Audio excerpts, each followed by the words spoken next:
தங்கம், இப்பதான் நீ ஒரு விஷயம் தெளிவா புரிஞ்சுக்கணும். ஆமா, நீ இப்போ நின்னுட்டு இருக்கிற இடம் சாதாரணமான இடம் இல்லை. இது வரைக்கும் நீ கடந்து வந்த வழி சுலபமான பாதையும் இல்லை. அதனாலதான் இப்போ உனக்கு சில விஷயங்கள் ரொம்ப கஷ்டமா தோணுது. அதுக்கு அர்த்தம் நீ பொறுப்போட வளர்ந்துகிட்டு இருக்கிற அறிகுறி தான்.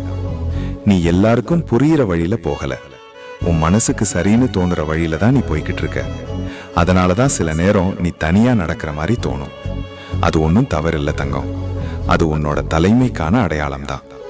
அதுக்காக இன்னும் நீ வேகமா ஓடவும் வேண்டாம், உடனே நின்று போகவும் வேண்டாம். இப்படியே உன் வேகத்துல நீ தொடர்ந்து பயணம் செய். நீ போகிற திசை சரிதான்.